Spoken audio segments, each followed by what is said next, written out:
For some of you, the Children in Nature Network needs no introduction, but for those of you joining us for the first time, hello and welcome. Please allow me to provide a brief history and overview of the Children in Nature Network. In 2006, author Richard Louv published his groundbreaking best-selling book, Last Child in the Woods, Saving Our Children from Nature Deficit Disorder, where he daylights the disappearance of the outdoor childhood and the correlational rise in obesity, attention disorders, depression, and stress. Together with other great thought leaders, Rich co-founded this organization to galvanize a global back to nature movement for children, families, and communities. The Children in Nature Network's mission is to increase equitable access to nature so that children and natural places can thrive. We want to connect children to nature in their everyday lives. With our Green Schoolyards initiative in particular, the Children in Nature Network is seeking to grow the number of green schoolyards across the U.S. that have natural elements, family engagement, and community access in order to expand healthy environments for low-income children and children in communities of color. These green schoolyards can benefit the entire community through improved community health, higher rates of community and family cohesion, and increased opportunities for active outdoor play, learning, and restoration. Our vision is that all children will have access to at least one green schoolyard by 2047 to ensure their healthy mental, physical, cognitive, and social development. The Children in Nature Network launched this initiative after hearing from leaders in the green schoolyards field and responding to their shared needs. While there have been many successful green schoolyard programs, like the ones that you'll hear from today, the local nature of the programs, coordinating partners, leading schoolyard design, use, and stewardship, not to mention fundraising, hasn't allowed most programs to think about scaling green schoolyards, even though they care deeply about doing so. Children in Nature Network has been fortunate to receive funding from the W.K. Kellogg Foundation, the Pisces Foundation, and Kaiser Permanente's Community Benefits Program to help support this vision. Before we go any further, let's make sure that we have a common understanding of what a green schoolyard is to the Children in Nature Network. To the Children in Nature Network, green schoolyards are multifunctional school grounds designed for and by the entire school community. As you can read on the slide, they're open to the community to use outside of school hours and can include outdoor classrooms, native and pollinator gardens, stormwater capture, traditional play equipment, nature play areas, edible gardens, trails, trees, and shrubs. What if all of our schoolyards were green schoolyards? What if they were places for children and school staff to learn and play during the school day and used by the entire school community like a park outside of school hours? Imagine how much different our cities and towns would look and feel for both children and adults, wildlife, and our waterways if every single schoolyard was a green schoolyard. And with that, I'm happy to introduce our speakers for today. In order, we have Kathleen Ownby, who is the Executive Director of SPARK in Houston, Texas.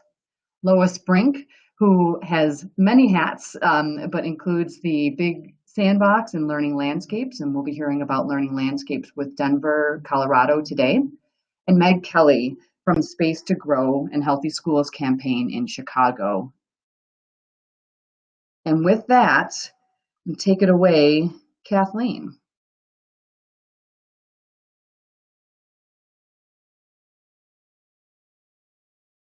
Hi, this is Kathleen. Thank you for inviting us to participate today. Our project is started way back in 1983. It was in response to a green ribbon study that was done by the mayor and the county judge on how to increase park space in the city of Houston. And there was a booklet that was the report. And one sentence in this report was to make use of public school grounds. And so there was a newly elected city council member at that point, Eleanor Tinsley, who had served actually on the Houston Independent School District Board of trustees, and so she sort of took this sentence and ran with it and formed the Spark School Park Program. And so to date, we have worked with over 200 schools in the Houston, Harris County area, and presently we have about 150 active Spark Parks in 16 school districts across the county. So I have selected just some pictures of some of our parks. Most of our parks include some type of play equipment and maybe a trail, picnic tables, benches, some type of public art is a very popular component. And so I'm going to advance this. So this is McWhirter Elementary in Clear Creek ISD, which happens to be close to NASA. And so you see that they chose equipment that was a rocket and then red, white, and blue. They also have a big mural that was painted on the side of their building by their art teacher. And so some of our partners include the art teachers, of course, at the school. The school districts, all of our projects are on public school grounds. We also partner with Trees for Houston, city council members that have, in the past several years, had council district service funds. This year they have $1 million that they can spend any way they want to in their district, and so we've received some funds from that.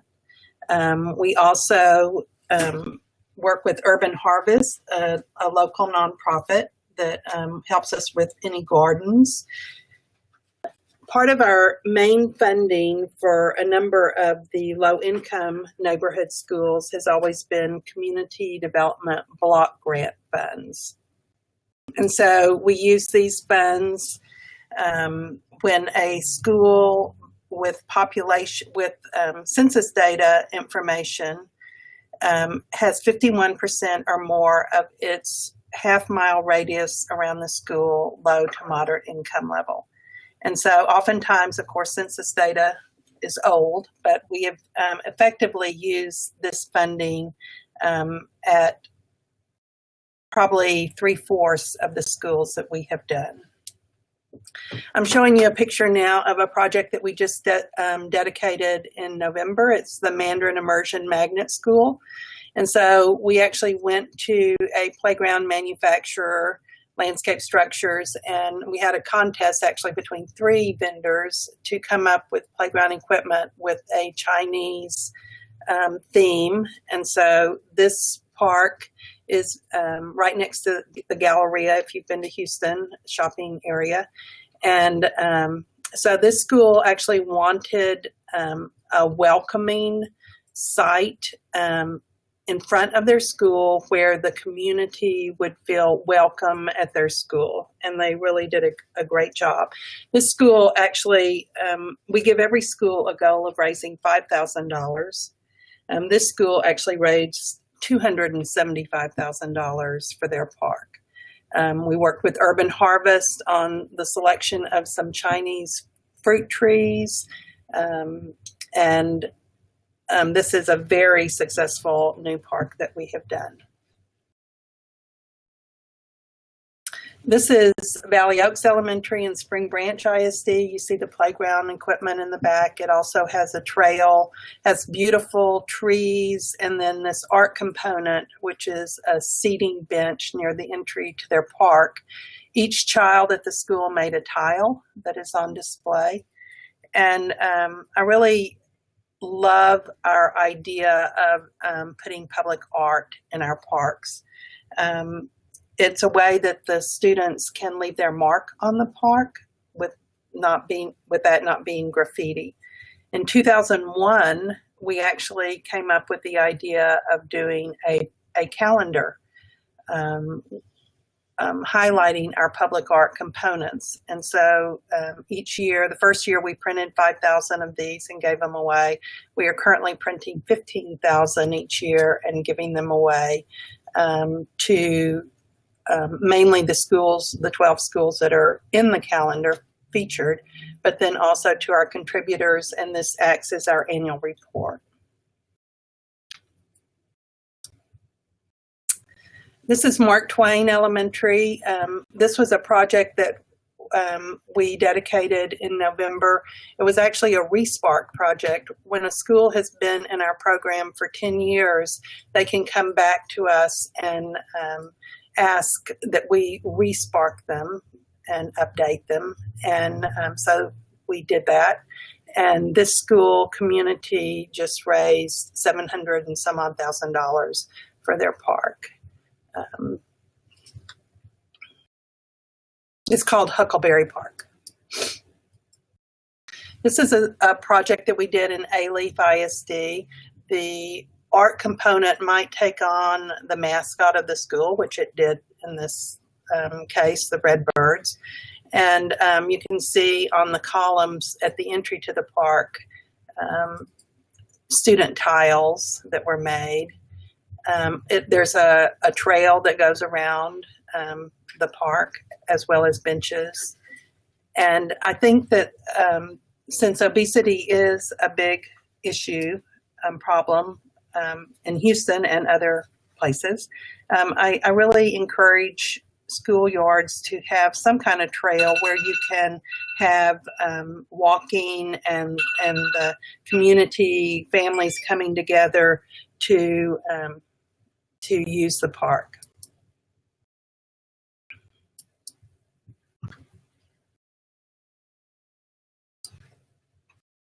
Okay.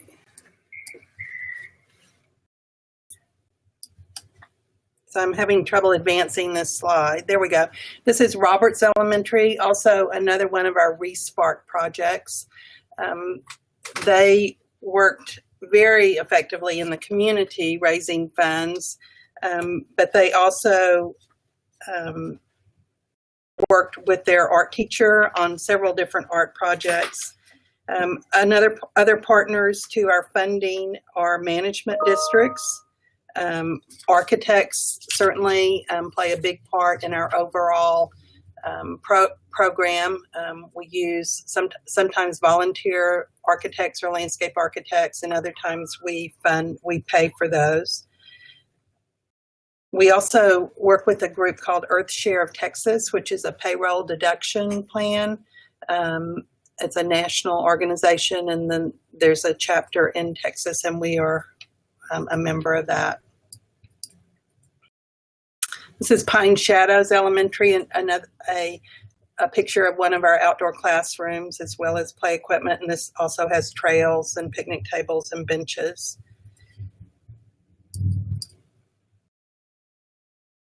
This is at Hartsfield Elementary, another Respark project that we dedicated this fall. This is a STEM magnet school, and so that is reflected in their entryway. About 2 years ago, we received $5 million of funding for a new initiative called Park Deserts. And so most of you have probably heard of food deserts. Well, now we're into park deserts. And so we received $5 million over 4 years, $2.5 million from Houston Endowment and $2.5 million from the Kinder Foundation to select 25 new school projects that are located in park deserts. And a park desert is defined as being a school that does not have a park within a 10-minute walk or half-mile radius of the school. And so we are currently working on those 25 schools, and then we also will be going back to 5 projects to Respark. And I want to thank the Trust for Public Land, which is a big partner in this effort.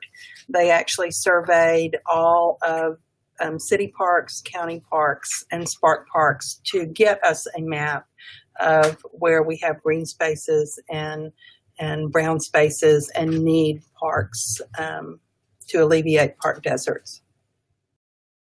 This is a project that we did in Pasadena ISD. again, the school had no play equipment when we came to the table with funding, and our parks are running right now around $150,000 to $200,000 a piece. Some of our sponsors, our corporate sponsors, like to have volunteers from their company actually work at the park. We don't do any build projects because of liability issues, but we do offer them tree planting if they would like to help us with that, or possibly work on some of the art projects.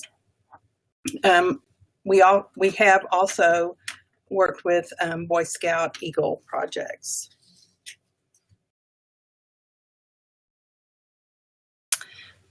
So this is a picture of some exercise equipment at a middle school.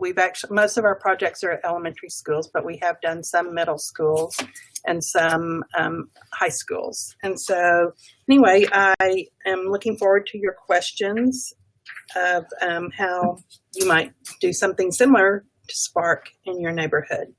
So thank you. Thanks so much, Kathleen, for sharing the story of Spark and showing so many photos of individual schools that you've worked with. I'm looking forward to hearing more during the question and answer. Now we're going to hear from Lois Brink, who is going to tell us about learning landscapes in Denver, Colorado. Thank you, Jamie.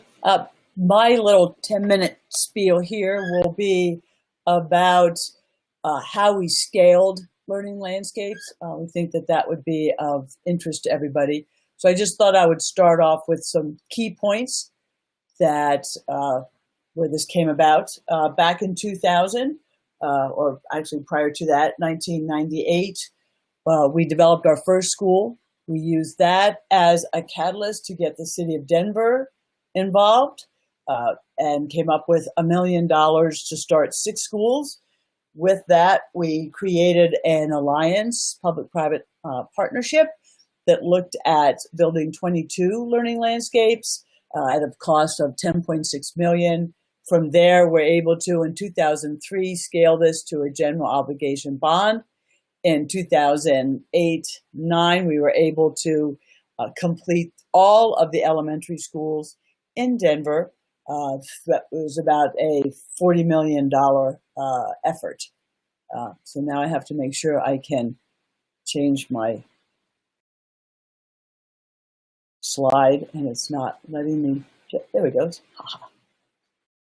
So to begin, at the end of this webinar, there is a link to the website, and on that website, there is a book that goes into a little bit more detail, looking at just exactly how we went through these. But in 1992, we got started looking at schoolyards at my daughter's schoolyard in Denver.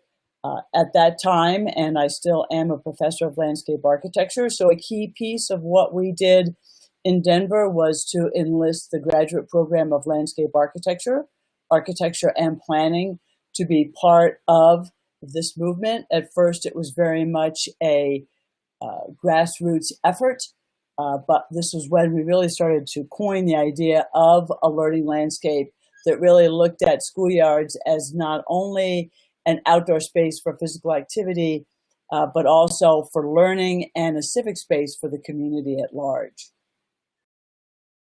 Seems to be a bit of a delay when I try to get my slides to move. So what schoolyard webinar would not be complete without a before and after? This is Bromwell, the first school, picture of its entry before and after. One last before and after at McLean Elementary. And yes, we really look at the idea of hard surface areas for games, play equipment, just like Jamie was talking about, really trying to have a robust variety of spaces. At any one time in a schoolyard, you can have upwards to 300 or 400 children. So it's important to really think about that. Some of the things that made our project successful was this top-down, bottom-up approach to planning, design, and construction. So we were at a grassroots level, heavily engaged with the school, teachers, parents, students, with community-based organizations, and at the same time working at that top echelon of the school system, the Denver Public Schools Administration, the University of Colorado, and the City and County of Denver, really looking at how we could leverage and put pressure.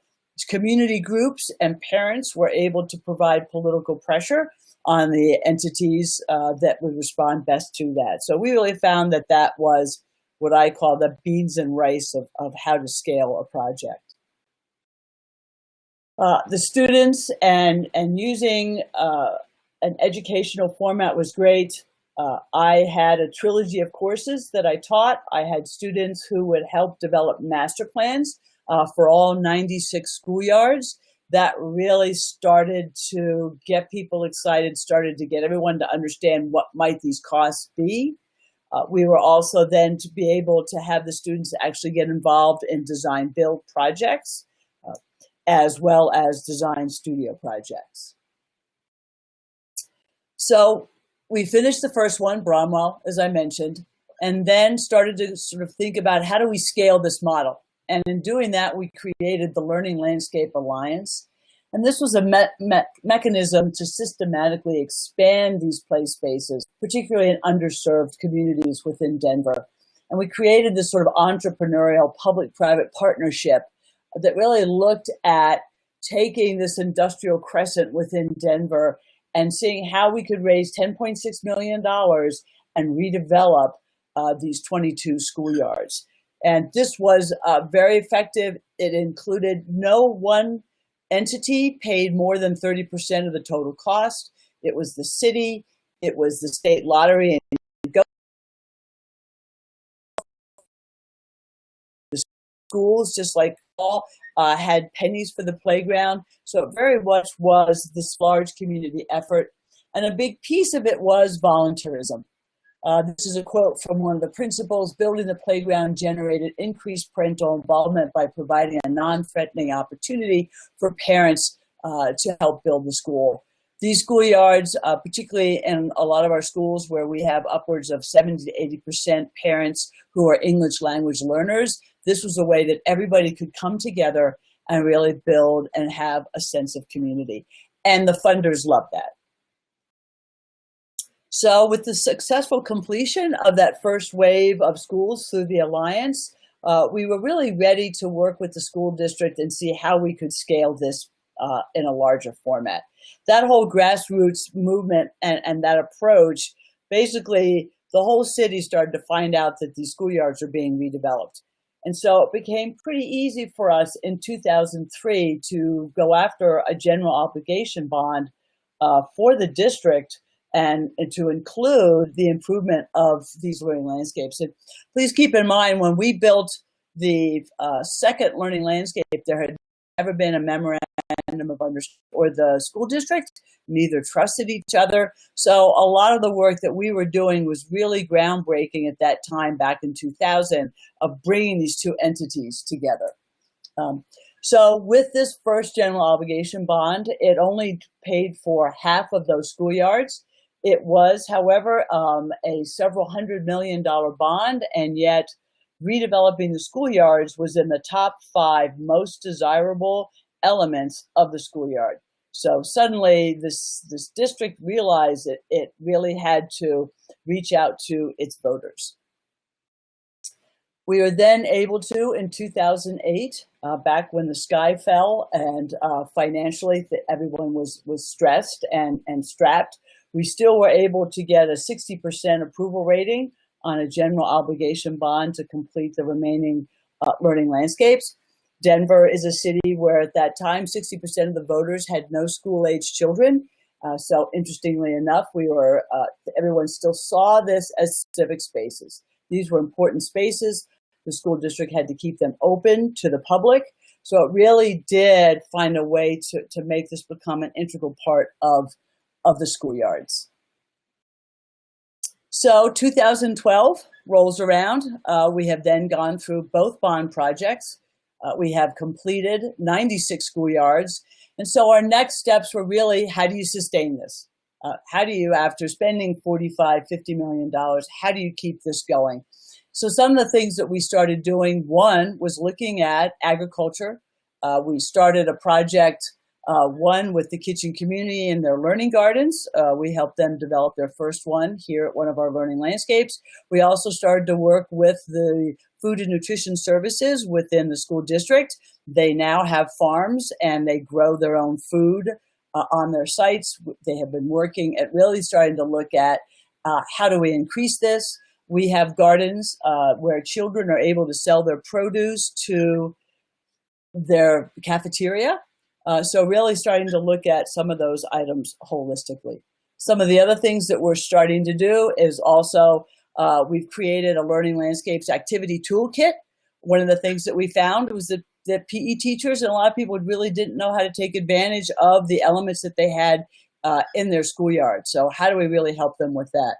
We're starting to work with the National Wildlife Federation to see how we can scale their efforts in the city to help us maintain our habitat areas. So really trying to think about all of those components. So in summary, sort of key things that made this project successful, it did take 15 years, but really those four main elements were system-wide change. You have to scale. We can't go in and change curriculum until you've got all the schools, at least in Denver, wanted those environments before they would change curriculum. It takes significant human resources and broad public and political support to really get behind these, and we were very successful in getting that. And then where do those significant new financial resources come from? For us, it was in excess of $40 million. And some of the things that we found were most helpful in pulling this off, one was having that support of a local champion that could mobilize the community, engaging the stakeholders through firsthand experiences, engaging key public officials early in the process, enlist direct beneficiaries in advocacy, mobilize the community to inspire the civic leaders, expand access through joint use agreements, and use private funding to catalyze public funding. And then lastly, accelerate scaling through alignment of grassroots and grass tops. And so what have we been able to do? This has really changed the culture of the school district in terms of how we maintain these. It's changed the culture of the school in terms of gardens and stewardship. We've changed the culture of the neighborhood. Denver is fortunate enough now to have a very similar demographic between its public school system and its neighborhoods, which is pretty amazing. And we also have eyes on the schoolyard. Neighborhoods watch out for their schoolyards, which is pretty amazing. And so with that, I'd like to thank you. Again, we've got a website. Go check it out. Like us and follow us on Facebook. And I'm going to hand it back over to Jamie. Thanks so much, Lois, for doing a really great job of describing the evolution of a really complicated program in such a short amount of time. Thank you for that as well, Kathleen. Lastly, before we get to our question and answer period, Meg Kelly from Healthy Schools Campaign is going to tell us about Space to Grow. Great. Thank you so much for having me. I'm going to do my best to boil down our complex program into about 10 minutes as well. So I'm Meg. I've been working as the manager of Space to Grow program here in Chicago since 2014. I have a background in urban planning and sensitive resource management, sort of specifically working on broad partnerships in different programs around the country, using different cross-sector partnerships for stormwater management. And so Space to Grow for me has just been a real honor because as a planner, I find it to be a program that's really connecting, so many benefits to the use of green stormwater infrastructure. And today I'm just going to, give you some background on what we're doing with Space to Grow and who's at the table and why, and talk about our funding model a little bit. So I work for an organization called Healthy Schools Campaign. We are a nonprofit based here in Chicago.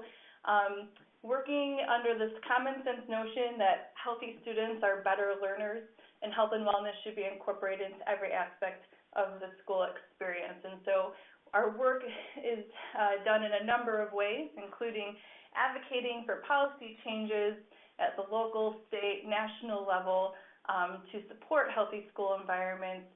Could be anything from healthy school meals and nutrition to green cleaning and access to school health services.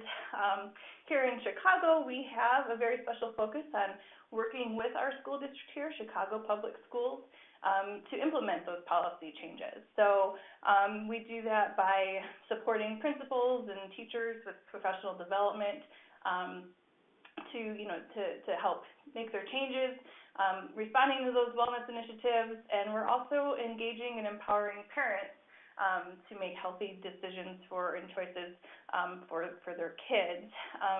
With Space to Grow, a few years ago, we were instrumental in some policy changes related to recess and PE. So we now have daily mandatory recess after it being optional for about 30 years, and we have daily PE. And, when we kind of took a look outdoors, we recognized that some of those previous policies of paving over, schoolyards into asphalt for supposedly easier maintenance didn't necessarily support those vibrant outdoor programs. And so with Space to Grow, we're working with a number of partners to transform these underused spaces into places that benefit students, communities, and the environment. And so we tend to, with our partners, talk about this in three broad goals related to health and wellness, to outdoor learning and access to nature, and stormwater management. And I'll talk a little bit about why. So we were in 2013, 2014 when when Space to Grow was first getting going. We were responding to some challenges and opportunities here in Chicago. So like the rest of the nation, Chicago does face high childhood obesity rates. We know that about 43% of CPS students, Chicago Public School students, are overweight or obese.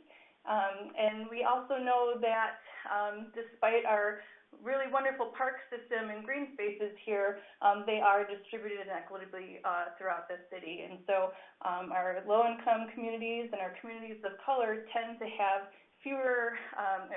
more park deficits and fewer safe green spaces for playing. And that actually ties in pretty directly in some cases with the major flooding and combined sewer overflows. That's what CSO stands for those not in the stormwater field.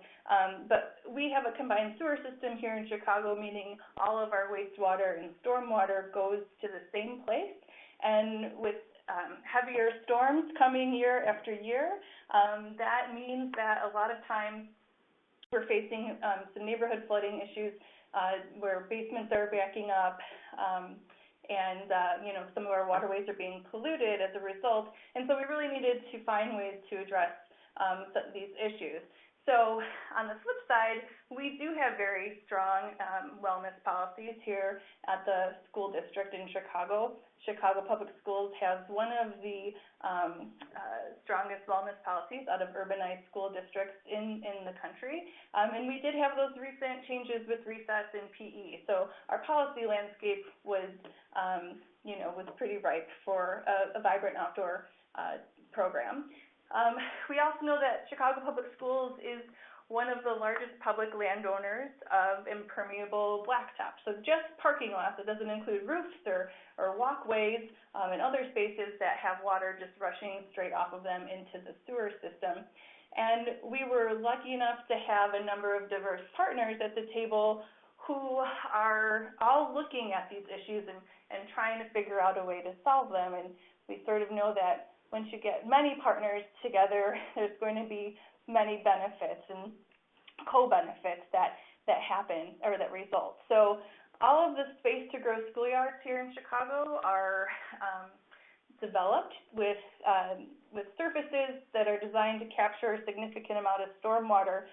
And so they're sort of working very hard under the surface, but at above the surface, we're now getting these beautiful community spaces that are open not just for students and teachers, but for parents and neighbors and community members for play or for recess at the school, for just for gathering, whether it's a family picnic or a community event, which we help host, or just watching kids, taking them to the park or the playground. Our spaces are designed for with outdoor classrooms, so they are outdoor living laboratories, as well as with edible gardens, so that kids have access to healthy foods and nutrition education from a young age. And then these spaces are for all ages and abilities to be active. And again, we're using this green stormwater infrastructure, meaning we're using permeable surfaces to capture rainwater right where it falls rather than going into the sewer system. As a way to address some of our flooding and pollution issues that we're having here in Chicago. And one of the things that we're doing is also engaging neighbors outside the schoolyard to learn about how the schoolyard is working for them and implement best practices at their own home. So we're sort of extending that collective impact of stormwater management. So I mentioned we have a number of partners, and I feel like this is what we're all here to learn about, so I'll get right into it, finally. So I talked about Healthy Schools campaign and why we're at the table. Open Lands is a regional conservation organization here in Chicago in the northeastern Illinois area. And one of their missions is to connect people to nature where they live and ideally in their daily lives, and sort of what better place to do that than at schools where kids go every day and where you can sort of foster the next generations of stewards from a young age. And so each of our organizations, Healthy Schools Campaign and Open Lands, were our managing partners for Space to Grow, had been working with the school district, and it just seemed like, it made sense to overlap some of our programming because the outdoor learning and benefits were not just related to nutrition and physical activity, but also to academic outcomes as well, and obviously community spaces. So it made sense for us to work together, and then we also knew that 3 public agencies who are the Space to Grow capital partners, Chicago Public Schools, the Department of Water Management, and the Water Reclamation District of Greater Chicago could have an interest in this, and it turns out everyone did see the benefits of working together. So CPS is obviously providing the outdoor spaces and really interested in the outcomes related to their students and their families. The Water Reclamation District is our regional stormwater and wastewater treatment manager, and the Department of Water Management is our sort of local sewer connection provider or manager. And those 2 agencies were working to develop or have developed green infrastructure and sustainability programs and priorities for the region. And so Space to Grow and transforming these schoolyards has become one of their priority programs for how to achieve some of that stormwater management for the region. So in addition to sewers and pipes and reservoirs and all those amazing technologies, we're using the green infrastructure to complement those efforts. So we also know that we want to continually provide a successful program that is responding to the needs of the area, and so we're working with some evaluation partners to help us measure our success and our impact. So we're measuring the stormwater effectiveness with a partnership from the USGS, U.S. Geological Survey, and then our partners from Loyola University Chicago and the Nutrition Policy Institute out of the University of California are helping us measure the impact on the schools, students, and communities. And what we're finding is that all these schoolyards are well used by all user groups, that they are fostering positive community connections, and that people are seeing these as safe spaces for their kids to play and to use. So our funding model is that the capital partners are 3 public agencies, split the cost equally for the capital improvements for the schoolyards themselves. So each agency puts in $500,000 per schoolyard per agency. So each schoolyard has a budget of $1.5 million. And that includes soft costs as well as construction costs. Together, they have committed to doing 34 schoolyards by 2022. And then the managing partners, Healthy Schools Campaign and Open Lands, we jointly fundraise together and are supported from philanthropic and corporate partners. I'm very much running out of time, but I just wanted to quickly mention that importance of the community engagement that we do, which is part of the work that Healthy Schools Campaign and Open Lands provide to the program. It is, making sure that we're forming partnerships, engaging parents and neighbors, and fostering these connections early on and getting early buy-in, because that is one way to make sure that the schoolyards are used and maintained over time and sort of protecting some of those investments. So the obligatory before and after, this is one of our schoolyards on the far south side of Chicago, and this is only half of it really. But this is the transformed schoolyard, so all of the surfaces here are permeable, including pavers, permeable asphalt, and the clay surface as well. We'll just kind of quickly show the photos because I think you're getting a sense of what we're doing here in Chicago. And one more. So these are really, big transformations for these communities and for these schools. And so the work that Healthy Schools Campaign and Open Lands provides makes sure that schools and teachers and parents are very, are able to start to help incorporate them into the culture of the community and the school life itself. Okay, thank you so much for your time and for having me today. Thanks, Meg. And we're going to hear more from all of our presenters now as I turn this over to Molly, who is going to maneuver all of your great questions that have been coming in. Thanks, Jamie. First, we had a question from Gil for Kathleen. Great to see your name pop up here, Gil. Thanks for joining us. He says, I've done a lot of work in South Texas, in Brownsville, McAllen, Harlingen, most with park deserts. Schools do not allow use. Liability is usually the excuse. And these are very low income, over 40% obesity, 31% diabetes. Most schools in Texas and in most states have 10-foot fences that close at 4 p.m. and on weekends and holidays, which is a poor use of public space. He says that Houston can be an inspiration for how to, and wants to know how is Houston positioning, or how is Spark positioning itself in order to have other cities in the same state follow suit? Kathleen, can you respond to that? Well, we have worked with San Antonio, a nonprofit there called San Antonio Sports. We've trademarked our name, but they have used our model to work on about 20 projects in San Antonio. And so we would, in that case, we looked for a nonprofit partner that was good at fundraising in the San Antonio area. There are about 6 school districts in the city of San Antonio, and I think all of them are participating in that project, which we're not working with them anymore. They're not calling them Spark Parks. They're calling them after a major funder who has just given a lot of money, but it's the same concept. And so I would be glad to talk to him if he wants to email me and see if there is a nonprofit there that could manage the program.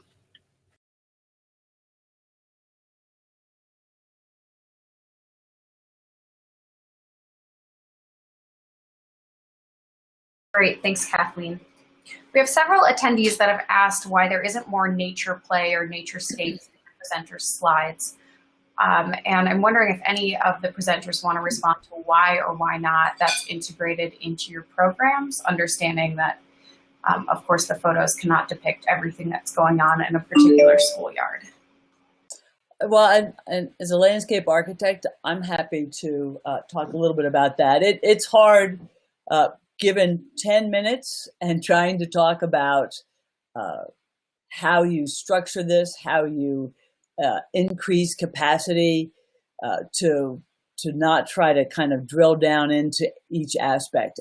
Every one of our schoolyards has some component that is looking at natural habitats, ecosystem areas, as well as vegetable gardens, and really sort of looking at how those occur. I think the bigger thing that is important when looking at an entire schoolyard is that you are really trying to respond to the physical, emotional, and academic development of children. And so I think everybody has those components in there, but when you are looking at upwards of, 300, 400, 500 children that have the ability to go out on these spaces, there's a little bit of everything. And so I think the impetus was to try to talk about the larger infrastructure needs that you have of those, and then really starting to try to look at, if you're going to sustain these,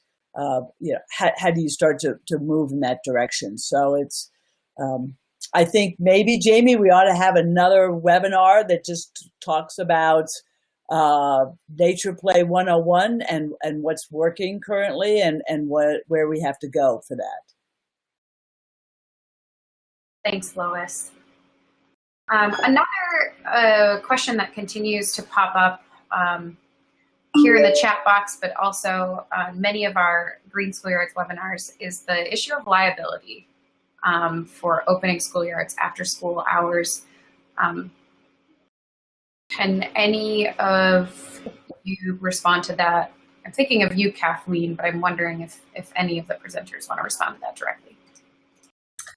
Well, I'm not a lawyer, but I know that the school districts in Texas cannot be sued.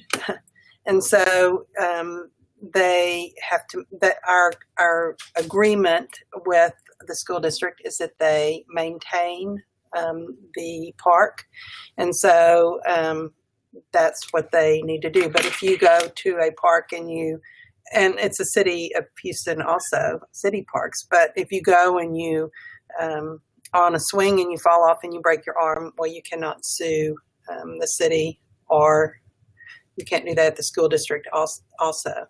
And so that's the way it is in Texas. I'm not sure how it is in other states, but we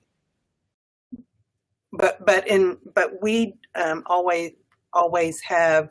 We pay companies that are insured to build our parks. And so we use volunteers, just to plant trees or to plant gardens, that sort of thing, do artwork. I think also, on that same topic, I would just anyone that's listening and with access to the Children in Nature Network website, we do have a great Green Schoolyards resource hub that we launched in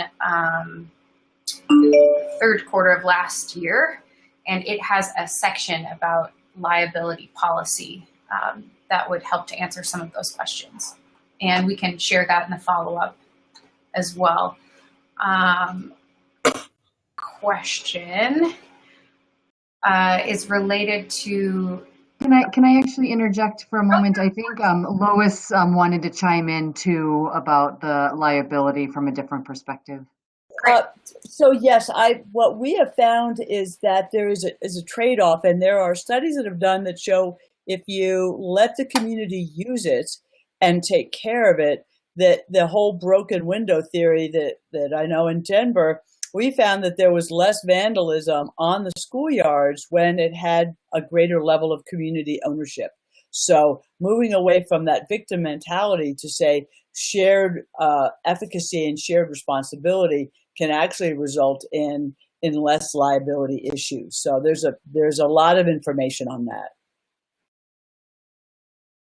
Thanks for that, Lois. Great addition. Another question from Courtney, I believe. Hello, Courtney. Is how considerations for green schoolyards might change when doing this on a private school ground. Because we focus on public school grounds in most of our work and in this presentation specifically. Lois, you want to take that one? Sure. I think there's a lot more flexibility in a private school environment because it is a one-off, and so there's a little bit more, I think, level of creativity is possible. And so I think we really sort of looking at public school systems to say if you can crack the code at a public school system, then you can really start to take a look at and really let private schools hopefully sort of push that envelope even farther. So that would be my response. This is Kathleen, and I would just say when private schools have contacted us, they're not willing to have the park open after school and on the weekends. Mm-hmm. And so that is our one rule. And what considerations would there be specifically around liability, maybe, for private schools, if we're not worried about them being open for shared use? Lois, would you? I'm not quite sure what the question would be. I think private schools don't have as strong of a need to engage the community, and so they just don't want the added level of wear and tear on those environments. Whereas a public school has a catchment that is in the neighborhood and is part of that community. So if you're a private school and you have a strong community ethos, then you would want to keep it open. But I think, as Kathleen's saying, when you don't have that perspective at your school, then it's not as important. And this is Kathleen again. I think someone mentioned not having more nature slides like the one that's up now. And I would just say that nature areas like this are very fragile. And so we do try to incorporate, trails and walking trails and tree planting and things like that. But when you have up to 1,000 students on a school campus every single day, all day long, playing, I think that you have to be selective in your nature areas and how they can be maintained. And so I think I'm all for the nature playgrounds. I'm just saying that you have to be somewhat selective when they're open to the public and they have such high usage. Great, thank you both. We have time for one more question, and Meg, I am going to pitch this one over to you. And it is how we start the community engagement process for green schoolyards in underserved communities. I'm sorry, so you said community engagement process, I think. Yeah, exactly. Community engagement for green schoolyards in underserved communities. Oh, great. Yeah, sure. So Space to Grow has, we're very focused on low-income communities here. Part of the criteria, there's a number of criteria for how schools get selected for Space to Chicago, and one of those is, understanding the low-income needs of the students at the schools themselves. So we're working in communities that have a high need for green space. And, here in Chicago, the school district hasn't really had the capacity to do as much parent and community engagement as a partner like us has. So I think it's been a really nice, addition to that. So we have designed an engagement process that we do at every school. So each schoolyard is designed to reflect the needs and priorities of that individual community. So we are not doing a prescriptive program where we're just plopping down elements across the city, but rather we invite people to come to a 3-step process where, the first, we're doing tons of outreach and, flyering and partnering with local community organizations and parent leaders and finding those champions inside the school and the neighborhoods. And getting people together to come to a meeting where we do some brainstorming. It's a very interactive process, and really understanding priorities and concerns and where community assets are. And then we come back, we take all that information, and the designers then develop some concept plans, and we come back in a few weeks later with and invite everybody to come and sort of respond to those, and then eventually move to consensus on what should be included and what people want to see there. And there's always some great ideas from students who want things like water parks and roller coasters, but obviously we hear all of the various concerns and desires of their parents and their neighbors as well. So so from that comes a concept plan and a design that reflects what we've heard from teachers, parents, community members, administrators, and students alike. Thanks so much, Meg. And we are going to go ahead and close out the session now. Thank you all, Kathleen, Lois, and Meg, for sharing your insights and backgrounds on what has made your Green Schoolyards program so successful. And of course, we're seeing snippets of your program. Most of you could take up the whole hour. And we are really trying to focus on the partnerships, policies, and funding that allowed you to create your Green Schoolyards program. We've definitely gotten good insight today on more interests that we have from you as participants.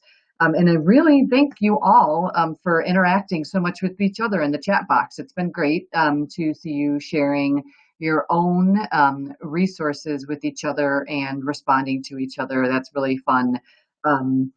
Fun to see, and we encourage you to sign up for our newsletter if you aren't, so that you are able to hear about our next webinar. We'll have one webinar at least quarterly, and Lois pitched one idea, and I think that we have several others, such as really delving into the community engagement and design process. There's lots of things that our first webinar series attendees pitched as being interested in learning more about. So we are really happy that you were able to join us today. You'll get a follow-up email with links to our resource hub, to the programs that were presented today, as well as a link to the recording for the webinar. So thank you again for spending this last hour with us. We hope that it was useful, and we look forward to working with you again. Take care.